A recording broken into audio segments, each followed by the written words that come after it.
Welcome back to the Red, Gold, and Bold podcast. Back with you as always, Jeff Chadiha from the NFL Network. Eric Eager from Sumer Sports. It's a new corner of Eric's house. We'll find out where he's at here in a moment. Soren Petro here from Sports Radio 810 WHB in Kansas City as we talk Chiefs football. It is the Red, Gold, and Bold podcast, proudly brought to you by our friends at Gann Asphalt and Concrete, Kansas City's number one parking lot specialist. If you've got parking lot problems, they've been making them disappear since 1994. Check them out online at GannAsphalt.com. Today, a special edition, I guess we would say, the top 3 breakout candidates. I can't wait to see this. We have not seen each other, so we'll see if what kind of lunacy Eric throws at us, how he completely ignores the rules and goes off track. That'll come. Then also our top 3 candidates for who will be busts this year for the Chiefs. I actually found that to be a more difficult more difficult exercise. Yes, thank you, Jeff. More difficult exercise than the breakout candidates. We'll find out if that was the same for the guys. We'll find out if I can learn to speak all this time here on the Red, Gold, and Bold podcast. You're listening to the Red, Gold, and Bold podcast, the most in-depth analysis of the Kansas City Chiefs on planet Earth, breaking down the Chiefs like no one else can. Red, Gold, and Bold is hosted by Jeff Chadiha, Eric Eager, and Soren Petro. Jeff Chadiha is a senior columnist and on-air personality for the NFL Network and NFL.com. Eric Eager is the vice president of research and development for Sumer Sports. Soren Petro was the afternoon drive host of the program on Sports Radio 810 WHB in Kansas City. The Red, Gold, and Bold podcast is proudly brought to you by Gann Asphalt and Concrete, Kansas City's nationally recognized full-service paving and pavement maintenance contractor, making parking lot problems disappear since 1994. Free consultations, no commissions, in-house crews, and every project comes with a written warranty. Find them online at GannAsphalt.com or call 816-484-3338. Gann Asphalt and Concrete. One contractor, all things parking lot. Gann Asphalt and Concrete is now hiring for all positions. Project manager, dump truck drivers, operators, and crew members. Starting pay up to $30 per hour based on experience. With paid time off and insurance, just to name a few of the benefits. Check out GannAsphalt.com for more info. Now, here are the hosts of the best Chiefs podcast, Jeff Chadiha, Eric Eager, and Soren Petro. And thank you very much, Curtis. As always, it is the Red, Gold, and Bold podcast as we find out our breakouts and our bust candidates for this year's edition of the Kansas City Chiefs. Who will they be? First, real quick, Jeff, Eric, I want to get your thoughts. Visiting the White House, how did they do? How did the Kansas City Chiefs carry themselves for going and hobnobbing with the President of the United States? You know, I didn't see the actual event. I just saw the tape of it. But I thought, they did well. Obviously, they carried themselves well. There were obviously a lot of classy guys on that team. But did anybody look at that entire group picture and think, aren't there more players on this team? And what was there? I felt like there was like 25 guys there and then a few coaches. Like, where were the rest of the players at? That was my first reaction to it. Yeah. Did everybody go, or I'll have to ask Sam McDowell about that, because I just assumed everybody was there, just not in a photo like other guys. I know Sam McDowell of the Kansas City Star, friend of the podcast. In his story that ran today, because he was there in D.C., he said, couldn't they have found a riser that could fit the whole team? Okay. And so I do think that there were more guys that were there than what we saw. Eric, what'd you think of the performance of the fellas there at the White House? I'm kind of interested in what Kelsey was going to say at the podium, but Patrick Mahomes, as a good friend has wanted to do with his sort of incredible emotional intelligence, pulls him away. It's cool they got to do it. Obviously, first time in franchise history they've gotten to do it because, it just started, a few decades ago. And, when they won the Super Bowl a couple of years ago, there was a pandemic. So really cool experience for the Chiefs, I think, and a cool thing for the fans as well. Yeah, I think so as well. By the way, let's get to it. First of all, where do you come from? The new house? Is this the new pad in Atlanta? Have you taken up, an interest in ficus trees? What are What do we got going on with this look we're seeing it from you this It's week? not, though. So I'm in Destin, Florida. My family is on vacation. I'm having a good time. Still trying to get some work done, doing some simulations of the season and stuff. But I'm in Florida right now. I'm like, it's kind of a little bit gloomy outside next to the water, though. Oh, wow. It'll be tough. I guess everyone who doesn't have an ocean view will just have to try to assume that they've got a better situation than you do. All right, let's get to it. I've got a chart. I love to track these things, as you know, and we'll see how we did at the end of the year. Let's start. Do we want to be positive or negative? Bust candidates or breakout candidates? Where do we want to go? Well, first, Petro, you got to go through the rules. Yeah, so we know. So that everybody knows and nobody's going to drag me in the comments for you making up a rule that my player doesn't fall into. We didn't have any rules because we knew you wouldn't stay within them anyway. So what was the point, right? Do we agree? I mean, I read the text voraciously earlier, and then on the show you're like, oh, there's rules and stuff, and I'm like, I mean, I really don't think we need rules on breakout and bust. Okay, that's good. You said rules, and I wouldn't follow them, and then I wanted to tell you on that. Breakout does mean somebody who has not really performed at a high level yet, right? That's how I perceived it, or somebody who you have, or maybe somebody who's a bust is high expectations don't meet them, but breakout is like, all right, this person has made their name. I think. Well, I don't know. I mean, I think it can be interpreted a lot of ways. Like, I think could have been okay, and then end up being really, really good. You know what I'm saying? Would that count as a breakout? Yeah. Let me ask you this. As I went through it, my feeling is that this team is kind of like one of the secrets to their success is that we know they have a great quarterback and a great head coach, right? They do a nice job personnel-wise, the offseason, all those things, but they're really kind of steady, right? Like if you have great coach and great quarterback, and Eric's talked about this a lot, when we talk about different personnel moves, but if you know what you're getting from somebody, Andy Reid should be able to scheme it to the max, right? Yeah. And so I think that there are other teams that are a lot better idea to do this with, right? Because I think they take out a lot of the wide variations, and the whole thing kind of operates, in an expected level. Well, and the other thing is, like, it doesn't matter as much for the Chiefs as it does for other teams. Like, we saw, like, the defense was horrendous 2 years ago, and they were still winning a decent amount of their games. Like,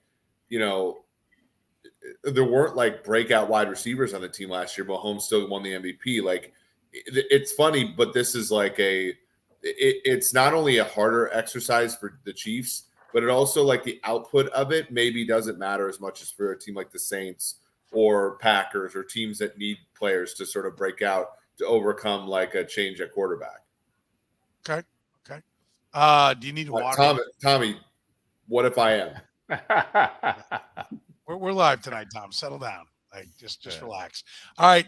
We want to go 3-1, 1-3. Sure. 3-1. 3-1. Breakouts or busts first? Where do you want to go?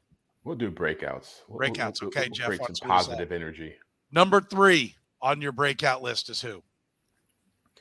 Mike Edwards, free agent safety. Someone asked the questions about free agents count. I'm going with Mike Edwards.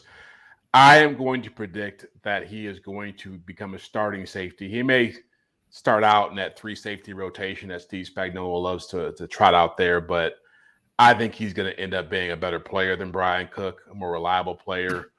He'll end up being part of a tandem with Justin Reed. I love his big play potential. When he was in Tampa, I felt like he got his hands on the ball a lot, which we don't see a lot from this secondary. He's had 7 picks in the last 3 years. This team as a team had 11 picks total last season. So he had 2 pick sixes a couple years ago. Showed up big in the playoffs when they went on their Super Bowl run. I feel like he's a guy who's under the radar, a cheap pickup who could have a big impact on their defense. Okay. I like it. Eric, your number 3 breakout is who? My number 3 breakout is Noah Gray, tight end. Dude. Oh my God. What's a breakout? 22 catches? Yeah. He had 28 catches last year, Jeff. That's what I'm saying. I think he's going to get like 40, 50 catches. Oh. Ooh. Ooh, Okay. I like it. I like Eric it. does have a marijuana tree behind him. Did you have any quantifiable numbers in your breakout, Jeff? I'm sorry. I want to put because you said what 45, 50 catches. Mm-hmm. Okay. All right. I think Edwards leads the team in interceptions. How about that? I like that. I like that. I like that. Okay. Edwards leads the team in INTs. And Petro, then just pick Clyde Edwards-Helaire right while you're writing this down. We know we know you want to. If this is Clyde here, guys. You said Gray 45, 50 catches? Yeah. Okay. Just want to. So that would make him like the second leading receiver. Well, right? he was the 5th leading receiver on the team last year. He got the ball. Like I don't like they clearly play it. They plays a ton. Yeah, they're like 7 tight ends. They only have Fortson's an okay player, but they only have 3 or 4 that can play. So okay. So why do you think this is going to be the case? Jeff's is a little bit easier to see. Like, hey, new guy, new scheme. You know, a more of a ball hawking safety for a defense that didn't get a lot of takeaways. You can see where he could turn things around. Why do you feel that now in year 3? Noah Gray breaks out? Is there more about we're going to see down in your bus candidates is Travis Kelce? No, I mean, the thing is tight end is a position that takes most NFL players and most NFL draft picks a while to emerge. It's why, like, you look at all the first round tight ends, they're all playing for different teams now, and they're all pretty good. You know, when I look at Noah Gray, like, that's a pretty solid athlete, you know, and it's a tough position. Like I said, it's a tough position to learn. Last year, they were able to move off of Blake Bell enough because he was able to block, and that was something they weren't willing to do in 21. To the point where Bell was healthy in the AFC Championship game in the Super Bowl, and they went with Gray as the secondary, like, wide tight end. Like I said, he plays a ton. You know, you have to fulfill some of Juju's catches, and I don't know if they all go to Tony and more. So, yeah. I think there's a lot of reasons. And I think it's reasonable to assume that at some point Kelsey's going to slow down and they need to throw some of the underneath stuff to other players. So okay. I will point out that last year, because I want to give this number here before I do it, graded 65th of 81 in his position. So before I tell you who it is, maybe you can figure it out by that. But before I tell you who it is, I'm going to say that he will be top 30 in his position. So he will go from being 65 to being top 30. Is that a breakout? Yeah. Clyde Edwards-Helaire? Is that a breakout? It's going from 65th in the PFF grades to be a top 30. Juwan Noah Taylor. Gray, by the way, last year played 1,000 snaps. That's a lot. Okay. Juwan Taylor is my breakout. And I know Not a bad one. like Tommy Moe better love that one because Tommy Moe talks about how he's a bad right tackle that the Chiefs signed to play left tackle. Obviously going to play the right side now. I think what you're going to see is that when you have Patrick Mahomes and Andy Reid, he makes everybody look better. And I think when you're at, when guys hold the ball too long, when they're not as evasive, you get graded down. I think just going there, we're going to find out.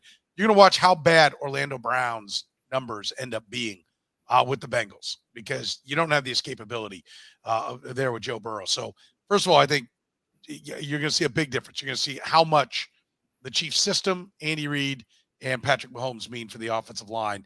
Juwan Taylor becomes a top 30 offensive tackle. So I'll go Juwan Taylor. Jeff, number 2.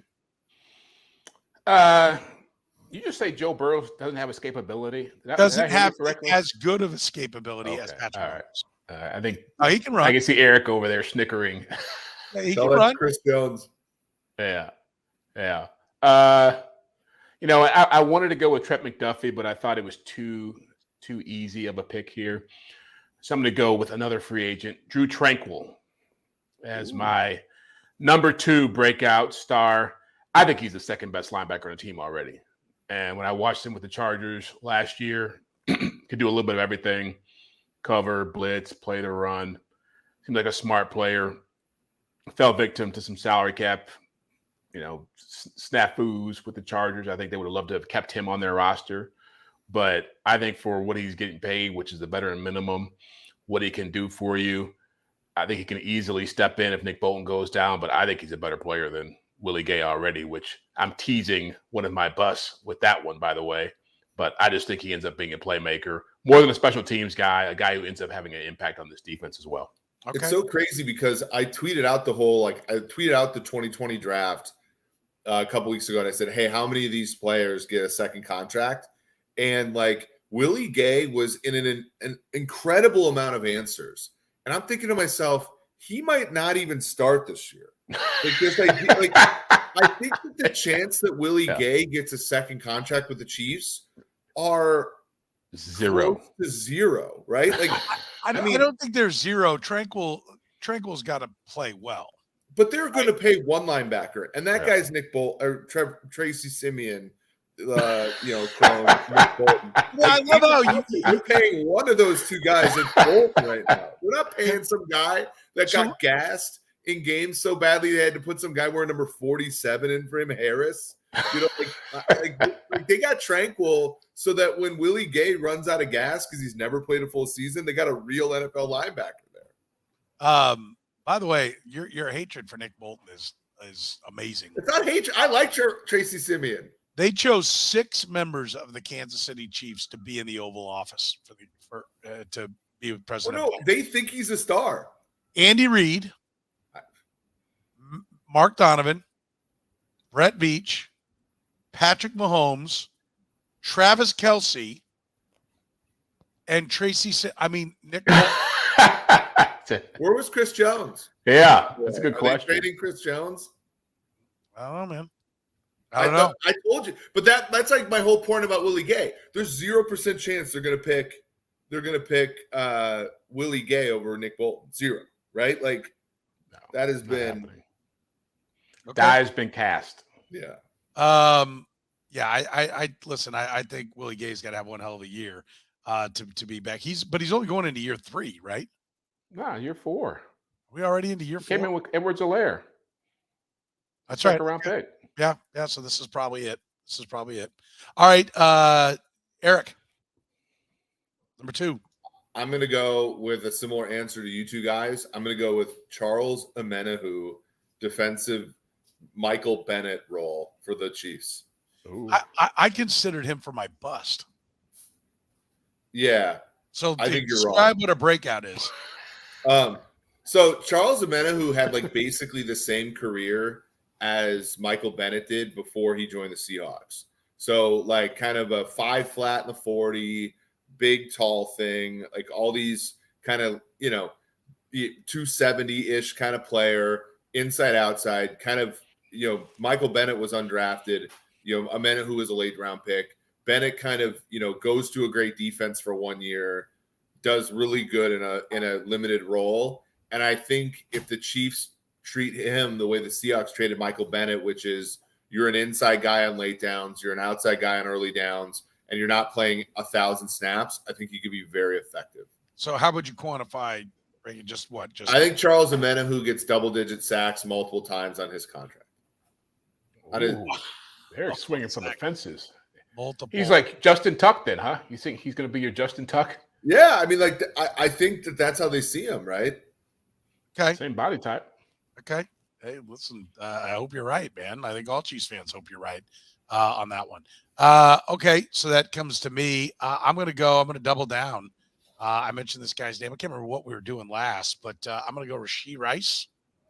I believe that if Patrick Mahomes threw to him and liked throwing to him, he's going to throw to him more.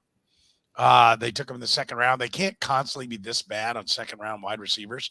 I again do not see it suddenly happening with Sky Moore. So I think and I'll get to some other parts of the receiving core in a minute. But somebody's got to emerge in this receiving core, and this is the guy that Patrick Mahomes put his hands on, so he's got to like him. I think I don't like hearing that he needs to get in better shape from Andy Reid at OTAs, but somebody's got to be the guy to go to and be the Juju Smith-Schuster. And I don't think it's going to be Noah Gray. I think it's going to be Rashee Rice.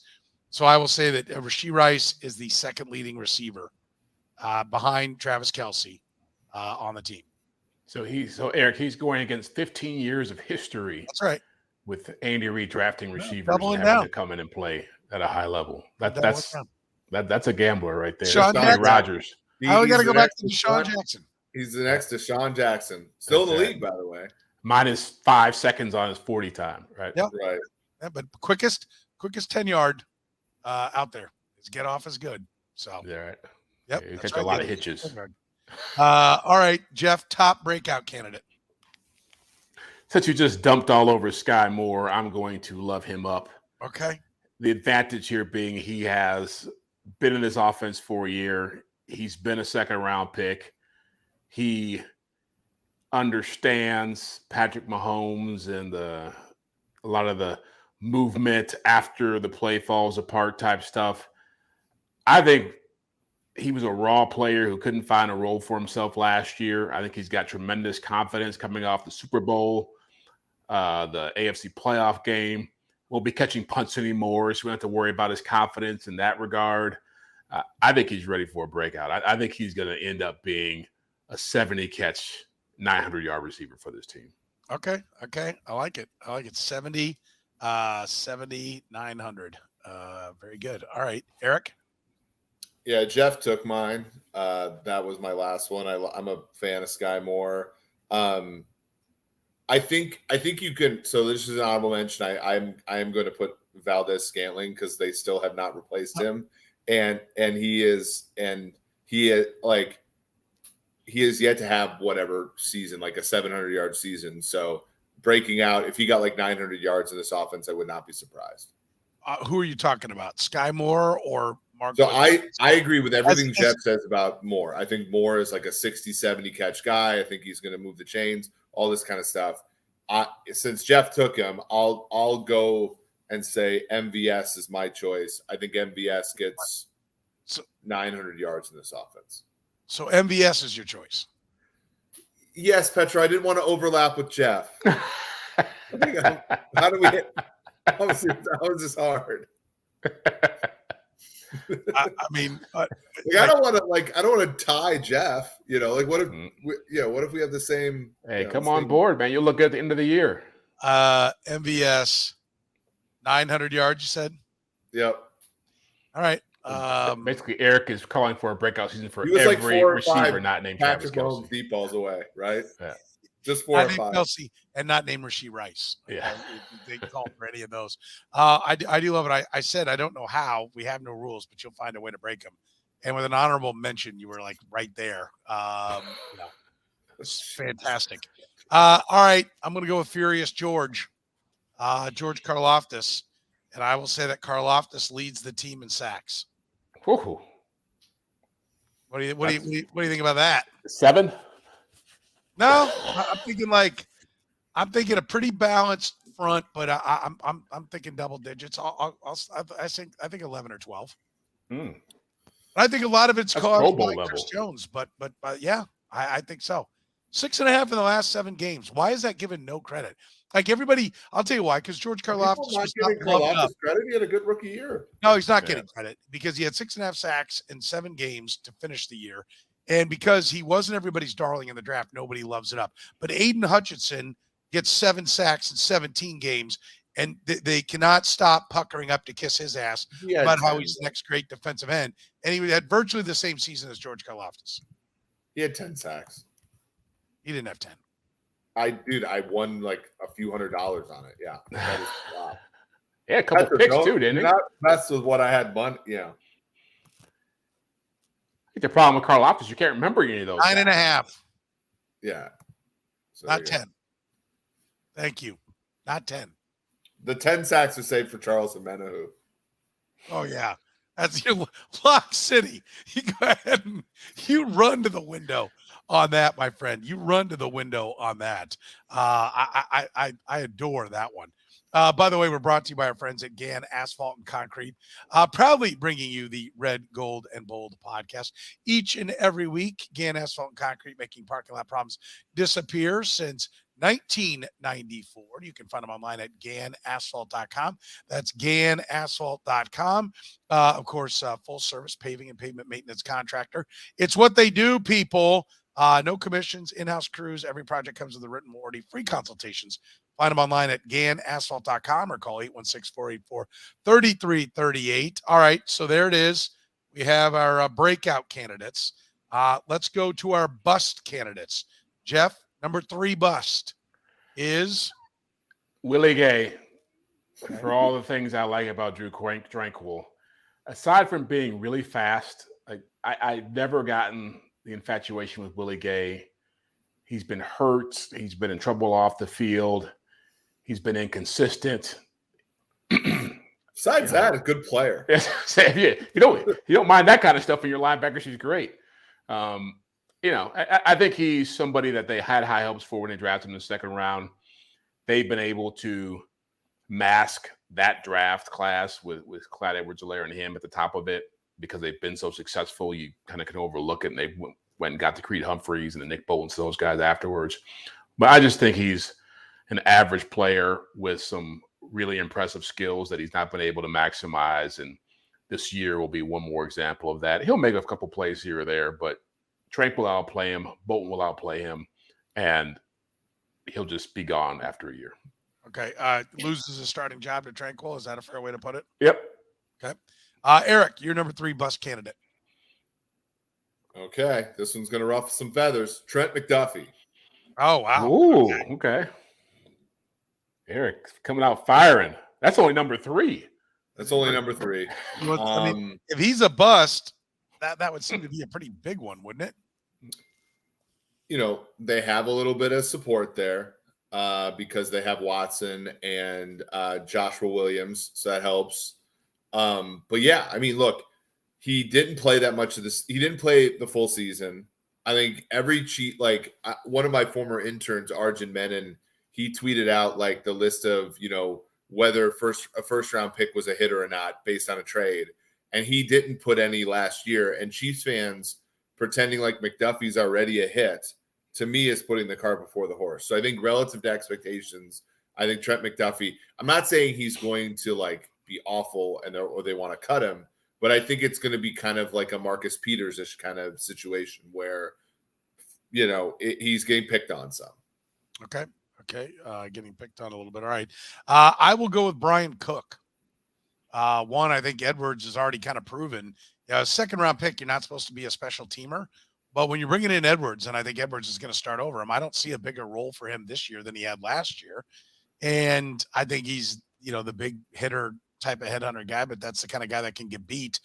So I think the expectation should be for him to start now. Second round picks. Listen, my rule of thumb, first round picks need to start pretty much right away unless they're a quarterback. Second round picks should start sometime in that first year. He didn't get to that. And third round picks should start sometime in their 4 years, like at least 2 years as a starter. That's what you should be striving for. He's not going to live up to that. I don't know that he will ever be a starter for the Kansas City Chiefs. I think that's why they ran out and got Edwards. And I think they would have re-signed Thornhill if the price had been right. So I think Brian Cook, again, mild. He'll play. He'll be the third safety. He's kind of the Dan Sorensen of it. And that's fine as long as he is athletic and flies around on the field. But I think it will be a bit of a mild disappointment. And again, I don't think the busts are going to be big busts by a lot of people's estimation because I think the Chiefs don't have giant busts. At least they haven't. When was the last time you thought somebody was just an outright like bust for this team? The Chiefs? Yeah. Who was the guy? Breland Speaks? Yep. That's where Breland Speaks is dominating the USFL, by the way. People haven't watched. Yeah. But that's the last time they've had a real bust, right? Well, I mean, I think that whole class was a bust, but that whole class was terrible. I mean, the fact that Tano Passingo that was the year before, but Tano Passingo is still in the league is surprising. But for a long time, the Frank Clark trade was because they failed on Speaks and Passingo.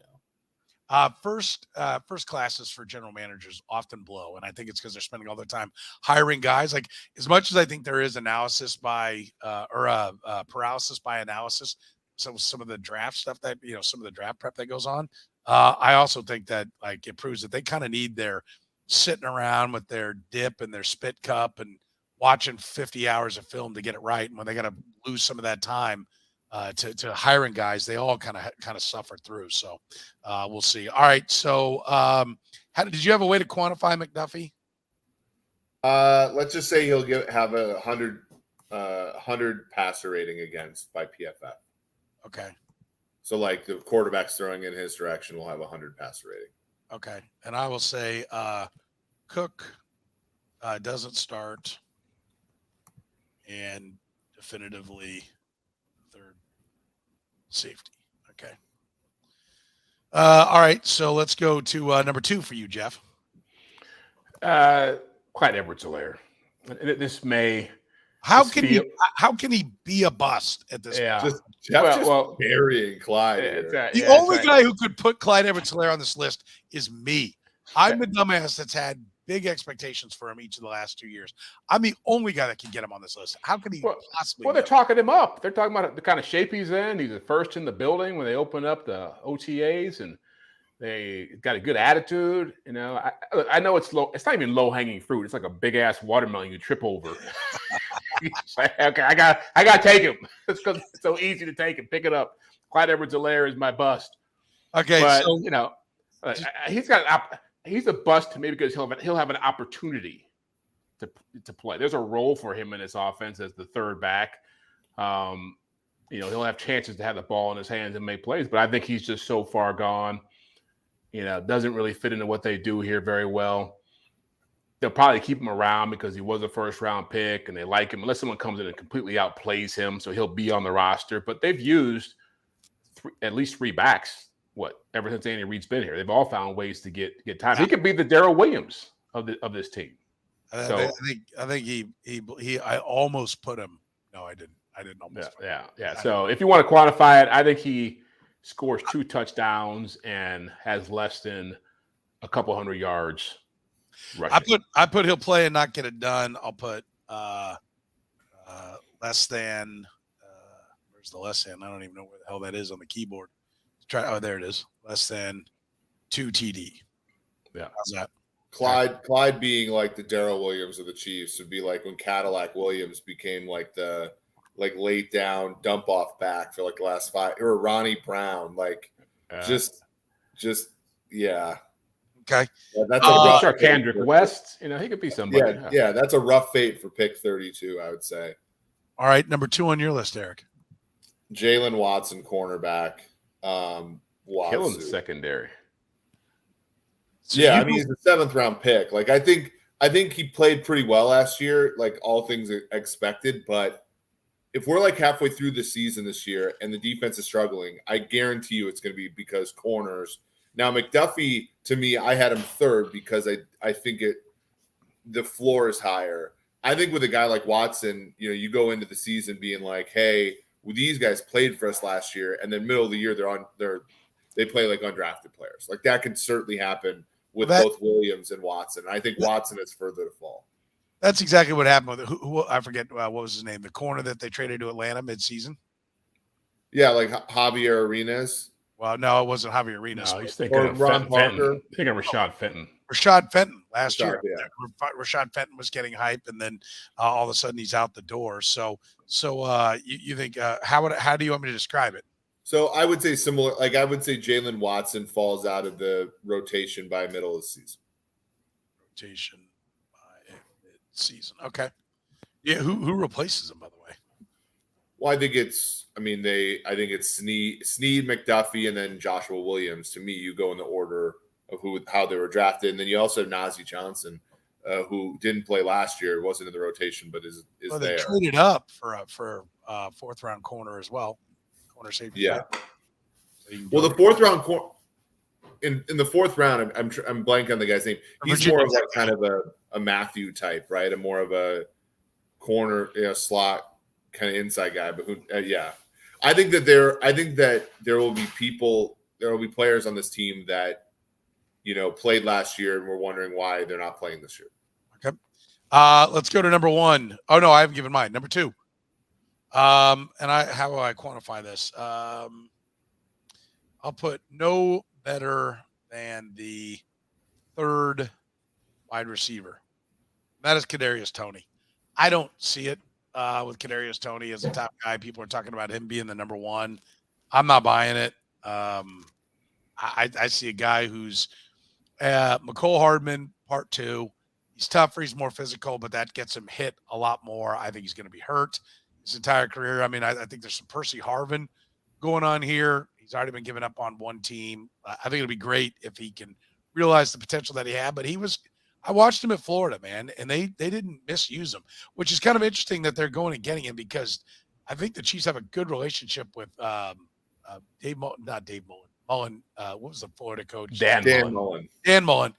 And so I think they should have known what they were getting into, but like they went out of their way to get him the ball, behind the line of scrimmage, jet sweeps. And I didn't see anything different. I understand they didn't know the offense, but they obviously couldn't figure out what they wanted to do in New York. So I hope I'm wrong. I hope he's a stud. I hope he turns into Odell Beckham Jr. in his prime, but I haven't seen it to this point. So I'll go Kadarius Toney at number 2 for me. Jeff, tops on your bust candidate list? You just named it. Right. Kadarius Toney. For a lot of the same reasons. It's him getting run out of New York after 1 year with a new regime is a huge red flag for me. I feel like Brian Daboll is a very creative coach who's able to use a lot of different people, a lot of different ways to help his offense, and he had no use for the guy. I feel like the injuries are always a red flag for me. Soft tissue type stuff. I agree with you as well that when you look at a receiver who's trying to become a receiver at this level, who's been more of a gimmicky guy, like if you're talking about Tyreek Hill, somebody just talking about Tyreek Hill. Tyreek Hill has amazing speed, like otherworldly speed compared to this guy. This guy's fast, but Tyreek Hill was able to make that transition partly because you knew you had to worry about him running by you. And you had the prototype before, like Steve Smith, right? Yeah. He was Steve Smith fast, and Yeah. Steve Smith twitch. Like Kadarius Toney is a quick wide receiver, it's a different thing. Yeah, and when Tyreek had the ball in his hands before he became a wide receiver, he was making amazing plays. So you can actually see that happen. I'm with you. I don't see it. I feel like this is an example of a coaching staff thinking too highly of their ability to strike, have lightning strike twice in the same place. I feel like that's why I like Sky Moore better. I feel like there'll be other MBS will be more productive. I just feel like they're going to ask him to do things he's not good at doing. And at the end of the day, he'll just be a disappointment. Yeah. Matt said, what do we think his numbers will be he was underwhelming last year as well. And I get that. And I also like this one. Brett said, is he more Tyreek Hill or DeAnthony Thomas? DeAnthony Thomas. Exactly. In fact, You're asking the question, answers the question for you. Tyreek Hill, we knew immediately what he was explosive. We're still waiting to see that. And I think that speaks to Matt's point as well, that, what is it? I quantified it as, he's no better than the third wide receiver. Yeah. So I think he's 40 catches, 550 yards. Yeah. If I could book that right now, I would take it. I would take it right now. But we do have to be careful. When Hill, I remember going on your show, Petro, when Hill, when they cut Jeremy Maclin in June of 2017, and they were like, all right, Tyreek Hill's the number one guy. There was still questions, right? Because nothing he did year one was line up and play wide receiver. It was, low average depth of target. It was rushes and all that stuff. So there is it progressed as the year went on. What's that? It progressed as the year went on. Yeah, a little bit. But I think that we do have to be careful. And my last guy is Kadarius Toney, just like you guys. And so I think that to me, I just think that the one leak is that Andy Reid has identified a potential number one receiver before, and he's been right a few times in his career. And so that's the one thing I'm going against here when I say Kadarius Toney. But I think Kadarius Toney is the easiest bet. It's just there's so many outs for him not to be productive. He could just simply not be productive. He could be hurt. He could not acclimate. They could, do what they did with Hardman and push him back into a different role. All that stuff. There's so many. If you're betting Kadarius Toney's under, there's a million ways to win. Yeah. Tyreek Hill did, this would be one where you got to give credit to the coaches because you're right. I'm looking at his yards per catch, which we know overall was less than 10 in that first year for Tyreek Hill. Did I say Kadarius Toney? For Tyreek Hill? No, you said Hill. Okay, it was less than 10 per catch overall. And even as he was kind of finding his rhythm, 10 catches, 89, 4 for 53, 9 for 52, 5 for 53, 6 for 66. A couple of games with no catches, 5 for 46. But what I do remember about that year is he went to the Pro Bowl and As a return man. as a return man, and came back though talking about everything he learned from Antonio Brown and all the guys, and he really dove into the wide receivers and how they work. Is Kadarius Toney doing that? I don't know. He might be. He's not doing it at the Pro Bowl, but he might be really studying the wide receiver position. I think the Chiefs had an idea that the guy was immersing himself in football. So I don't know. I'll give him credit for that. All right. My third one, and so you went Kadarius Toney as well. So my third one is going to get me, I'm sure, booed in some way, shape, or form, because I did not go with a player. I went with Dave Toub. And I think what I heard from Dave Toub when he walked to the podium and having 9 days to prepare for what he knew was going to be everybody going, so you're going to, take the fair catch more often. And he defiantly strode into it and talked about being aggressive. And when Sam McDowell asked him about, well, why are you going to be aggressive? And he said the only way to score touchdowns is to bring it out. Which, if like you don't hear those words coming out of your mouth, as like Patrick Mahomes was at the podium just days earlier, and Andy Reid is there, like if you don't hear the foolishness of this, you're tone deaf. They have gone 53 games without a kick return, 53 games without a kick return. Sam unloaded a bunch of the numbers on Monday. 6 times they brought it out of the end zone. And I think 4 of the 6, they were short of the 25. It cost them on average about a point in average value by bringing it out.